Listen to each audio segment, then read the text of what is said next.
few moments later. Pada pembahasan pertama, apa sih perangkat daerah itu? Perangkat daerah menurut Undang-Undang Nomor 23 Tahun 2014 tentang Pemerintahan Daerah, lebih tepatnya pada pasal 1 angka 23 yang berbunyi bahwa perangkat daerah adalah unsur pembantu kepala daerah dan Dewan Perwakilan Rakyat Daerah dalam penyelenggaraan urusan pemerintah yang menjadi kewenangan daerah.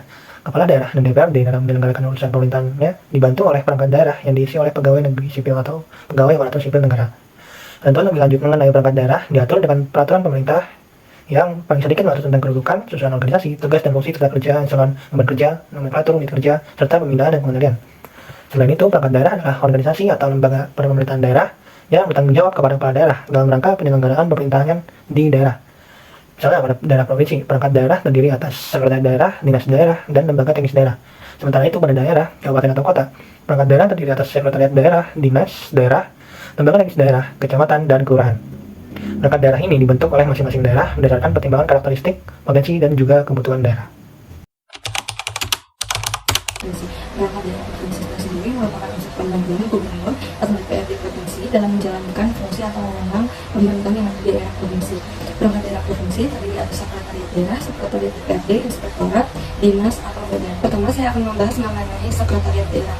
Sekretariat daerah provinsi ini dia sebagai salah satu unsur pembantuan pimpinan di daerah provinsi yang mana tugas utama itu untuk membantu gubernur dalam penyusunan kebijakan dan koordinasi administratif dalam pelaksanaan tugasnya. Dan yang kedua ini saya akan membahas mengenai sekretariat DPRD.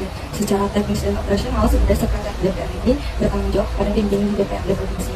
Namun apabila ditunjuk secara administratif, dia tetap bertanggung jawab kepada gubernur melalui sekretariat daerah provinsi.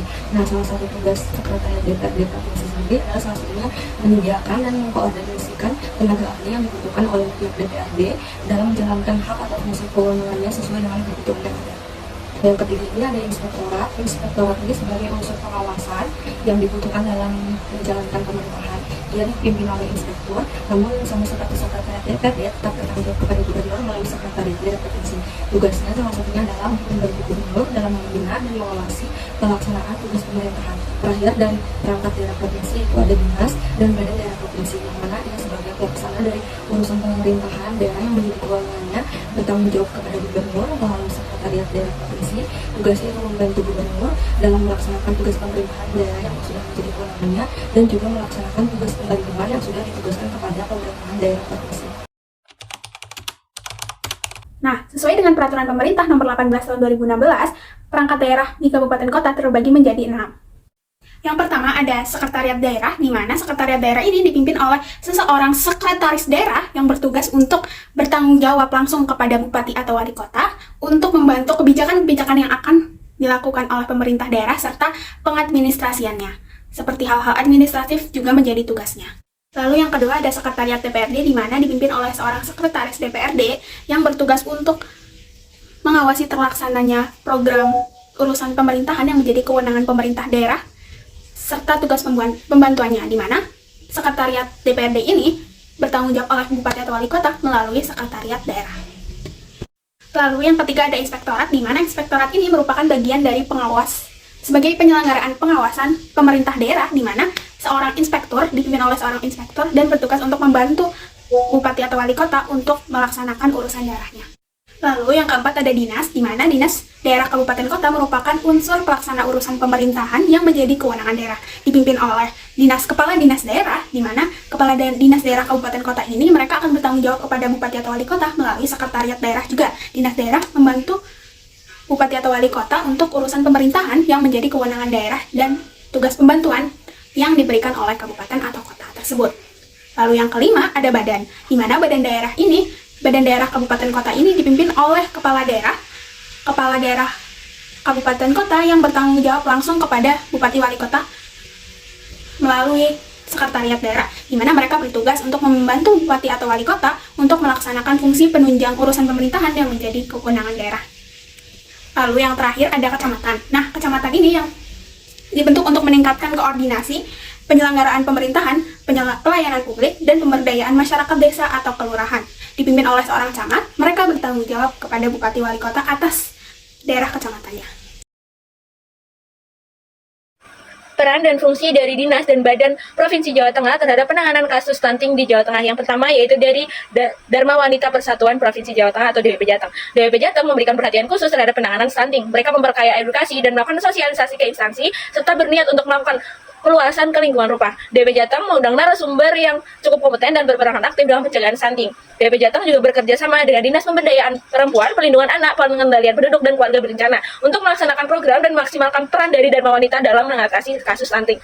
Yang kedua yaitu dari Badan Kependudukan dan Keluarga Berencana Nasional atau yang biasa kita sebut dengan BKKBN. BKKBN memuji program-program yang dikalahkan di 35 kabupaten atau kota di Jawa Tengah. Yang pada saat itu di kepala pemerintahannya atau kepala daerahnya adalah Bapak Ganjar Pranowo selaku Gubernur Jateng.